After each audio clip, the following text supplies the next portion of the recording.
सृष्टी निर्माण करणं, भगवान विष्णूचं कार्य आहे पालन पोषण करणं आणि भगवान शिवाचं कार्य आहे संहार करणं। या तिन्ही गोष्टी भगवान व्यासनारायण एकटे करतात। जगातील जेवढं काही ज्ञान आहे तेवढं ज्ञान भगवान व्यास नारायणांचं उच्चिष्ट आहे असं शास्त्र सांगतं। माऊली ज्ञानोबारायांनी सुद्धा पहिल्या अध्यायामध्ये ओवी घातलेली आहे की व्यास उच्चिष्ट जगत्रय। आपल्याला मिळालेलं तत्वज्ञान श्रीमद भगवद्गीता अप्रतिम असं तत्वज्ञान, कर्मप्रधान ग्रंथ, छोटासा ग्रंथ आहे आकाराने, पण त्याच्यामध्ये सर्व ग्रंथांचं सार आहे आणि ते सार भगवान वेद व्यास नारायणांनी लिहिलेलं आहे। म्हणून आजच्या दिवशी भगवान व्यास नारायणांची पूजा सांगितलेली आहे गुरु म्हणून। आणि जेवढंही ज्ञान रामायण असेल, महाभारत असेल, श्रीमद भगवद्गीता असेल, जेवढे काही आपले धार्मिक ग्रंथ आहेत त्यांचं आपल्याला ज्यांच्याकडून ज्ञान मिळालेलं आहे म्हणून भगवान वेद व्यास म्हणून त्यांचं आपल्याला पूजन करायचं आहे। त्या निमित्ताने आपण सर्व पूजनीय गुरुवर्य नानांच्या दर्शनासाठी पूजनासाठी आपण आलेलो आहोत। आज या व्यास पौर्णिमेचं गुरुपौर्णिमेचं यजमानपद आपल्या परिसरातील सदन असं गाव निकवेल ग्रामस्थ भजनी मंडळ यांनी स्वीकारून अतिशय चांगल्या प्रकारे हा सोहळा उत्साहाने सर्वांनी एकोप्याने सर्व गाव मिळून अतिशय उत्साहात धामधुमीत हा सोहळा आता कीर्तनापर्यंत येऊन टेपलेला आहे। दुपारी 12:30 ते 3:30 4 पर्यंत मिरवणूक चालली।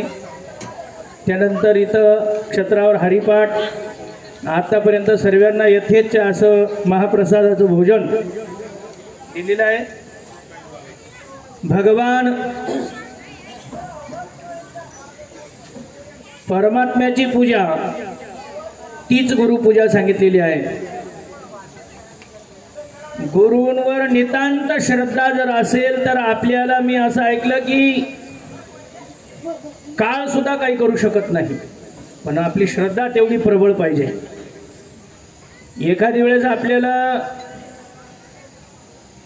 गुरूंमध्ये काही कलियुग आहे, दोष सुद्धा दिसतील, पण एवढीच श्रद्धा पाहिजे।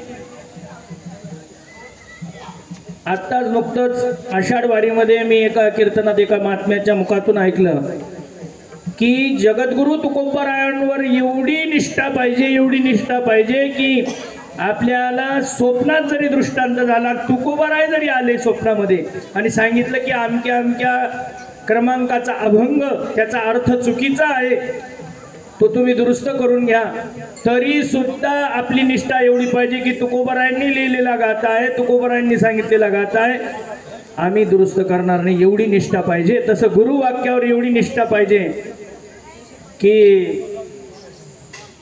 भगवान ज्ञानोबारायांनी ज्ञानेश्वरीमध्ये सांगितलं की अर्जुन आणि भगवान परमात्म्याचं जसं नातं होतं ना, तसं एखाद्या वेळेस अर्जुन रुसला तरी भगवान परमात्मा तरी त्याचं सांत्वन करायचा, रागे भरला तरी सांत्वन करायचा, किंवा काही झालं तरी जसं काय महाराज होई म्हणे पाठ नाही दी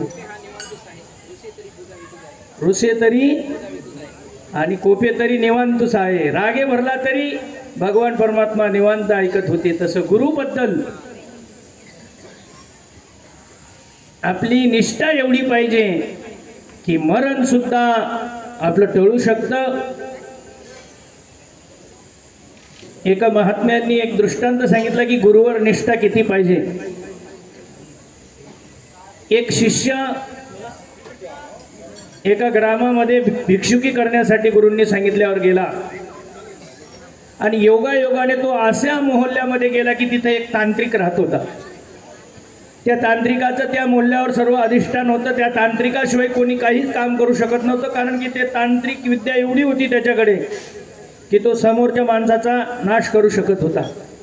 आणि तो शिष्य कमी वयाचा नेमका त्याच मोहल्ल्यामध्ये गेला आणि त्या तांत्रिकाच्याच घरासमोर उभा राहिला आणि भिक्षांदेही असं सांगितल्याबरोबर तो तांत्रिक बाहेर आला. म्हणे तू कसा इथं चुकला, इथं आम्ही भिक्षा कोणाला देत नाही, इथं कोणी गुरु नाही, मीच गुरु, मीच देव, मीच सर्व आहे. तेव्हा त्या शिष्याला बी थोडंसं गुरुचा घमेंड होतो. म्हणे मी बी चांगल्या गुरुचा शिष्य आहे. आपले महाराज म्हणा गांड्या गुरुना शिष्य नाही ताचा, तसं मी सुद्धा भिक्षा घेतल्याशिवाय जाणार नाही. तो उभा राहिला. म्हणे तुला कळतं का मी जे सांगतोय ते? तो म्हणे नाही, मी जाणार नाही. शेवटी त्याला शाप दिला की तू आज रात्री तुझं मृत्यू येईल.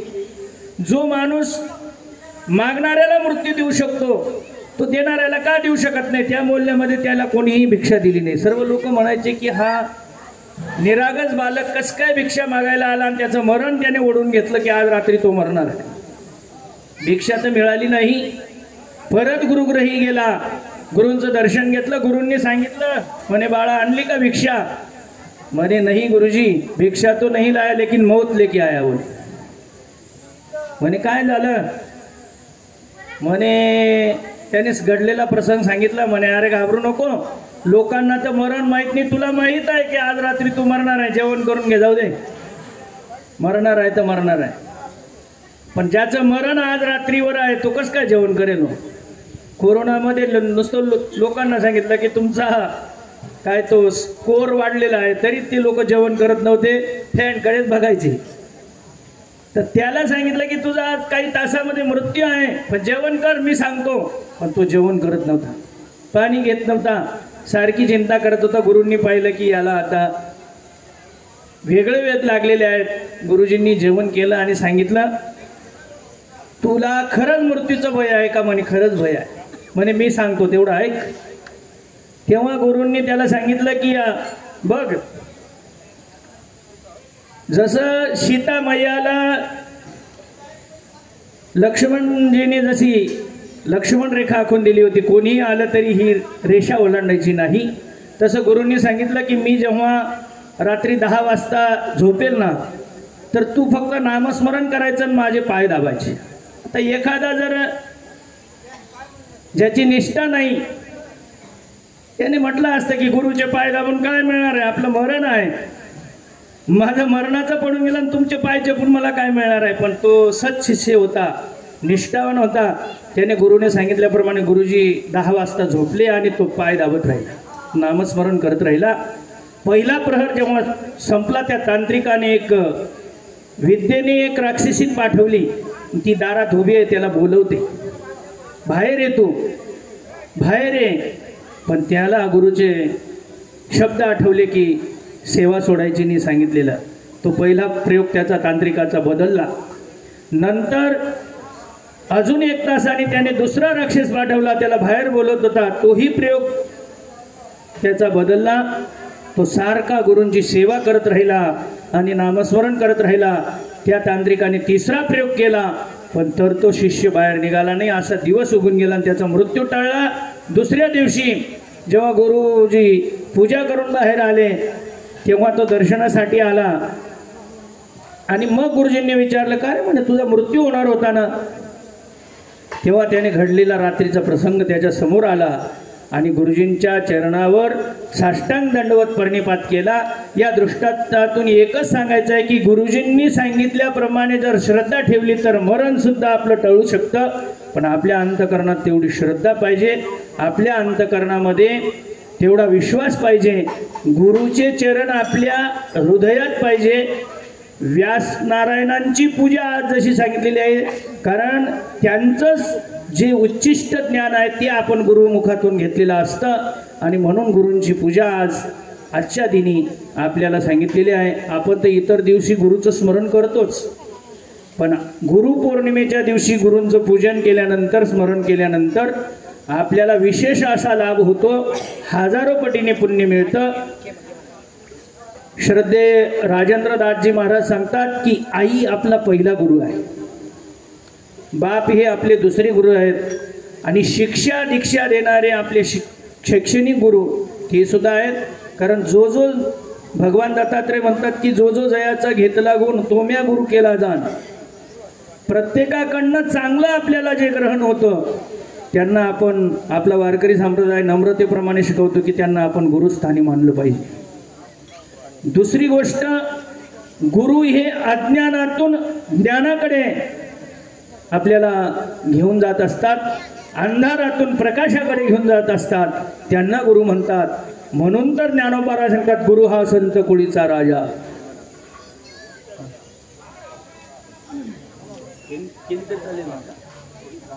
गुरु हा संत कुळीचा राजा, गुरु हा प्राण विसावा माझा, गुरुविना देव नाही तुझा. ज्ञानोबा सांगतात श्री गुरु सारिका असता पाठीरा का इतरांचा लेखा कोण करी. म्हणून श्री गुरूंसारखं जर आपल्या पाठीशी राहिलं तर आपल्याला इतर कोणाचीच गरज नाही.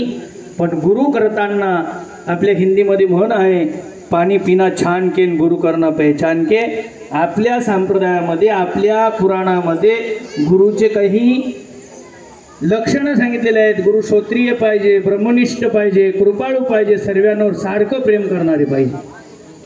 असं कधी कधी शिष्यमंडळी जी असते ना गुरुकुलमध्ये, त्यांना वाटतं की गुरु हे एका विद्यार्थ्यावर जास्त प्रेम करतात असं दिसतं, पण नाही.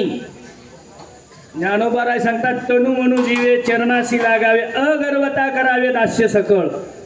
ज्या विद्यार्थ्याने दास्यत्व भक्ती केली ना तो नक्कीच जवळचा होतो. आणि दास्यत्व भक्ती सांगितल्यावर नाही, न सांगता कळायला पाहिजे की गुरुजींना आता काय पाहिजे. आईला जसं लेकराचं कळतं ना, लेकुराचे हित वाहे माऊलीचे चित्त, आईशी कळवळ्याची जाती करी लाभाविन प्रीती. लेकराला भूक लागली का काय लागलं, आईला जसं कळतं तसं गुरूंना आता काय पाहिजे ज्या शिष्याला वाटतं तो शिष्य जवळ राहतो. म्हणून विनाकारण मुलं एखाद्याचा तिटकारा करतात की हा का बरं जवळ आहे. ते तर सेवा हा दार म्हणतात. गुरूंच्या जवळ जाण्याचं दार, देवाजवळ जाण्याचं दार हे सेवा सांगितलेलं आहे. म्हणून आपल्याला असं वाटत असेल की काही भक्त एकदम देवाच्या जवळ गेले, काही गुरुच्या जवळ गेले, तर आपण सुद्धा सेवा या रस्त्यावर आलं पाहिजे आणि सेवा केली पाहिजे. नक्कीच आपल्याला सुद्धा द्वार जवळ मिळेल. म्हणून आता या व्यास पौर्णिमेच्या निमित्ताने मी जे थोडा मोठ्यांचं जे श्रवण केलेलं आहे ते तुमच्या पुढे मांडण्याचा थोडासा प्रयत्न केला. आता लगेच पंचपदी सुरू होईल आणि महाराज थोड्या जवळ आलेले आहेत. लगेच महाराज काही जेवण करणार नाहीत, लगेच कीर्तनाला सुरुवात होईल. रामकृष्ण हरी. गुरुर ब्रह्मा गुरुर्विष्णू गुरुर्देव महेश्वरा, गुरु साक्षात परम ब्रह्म तस्मै श्री गुरुवे नमः. हा श्लोक सुद्धा भगवान वेद व्यास नारायणांबद्दलच हा श्लोक म्हटलेला आहे. कारण मी सांगितलं ना की ते तिन्ही देवांचं काम करतात आणि म्हणून तेच गुरु विष्णू आहेत, तेच ब्रह्म आहेत आणि तेच भगवान शिव आहेत. त्याच रूपाने आपण सुद्धा, आपल्याला पूजनीय नानांसारखे विद्वत रत्न मिळालेले आहेत. आपण सुद्धा आपली श्रद्धा जर ठेवली तर आपलं लौकिक जीवन सुद्धा सुधरेल आणि पारमार्थिक जीवन सुद्धा सुधरेल. सर्वांना नम्र विनंती आहे आपली श्रद्धा असावी. ज्ञानोबा तुकोबारायावर जेवढं प्रेम आहे तेवढं गुरुंवर असावं आणि आपला संप्रदाय, आपला वारकरी संप्रदाय असं गुरुचा पण नियम सांगतं की गुरु शिष्याची तो नेगे सेवा मानी देवा समान. आणि शिष्याचा पण नियम सांगितलेला की गुरुच्या मुखातून शब्द पडण्याचा त्याने तत्पर सेवा केली पाहिजे. म्हणून वारकरी संप्रदायाप्रमाणे आपली आई ही गावरान गाय आहे, तिचं दूध अमृतासारखं आहे आणि इतर जे संप्रदायात आहेत ते जर्सी गाईसारखे आहेत. पण ते जर्सी गाईचं दूध पिण्यापेक्षा आपल्या गावरान गाईचंच दूध प्या. रामकृष्ण हरी.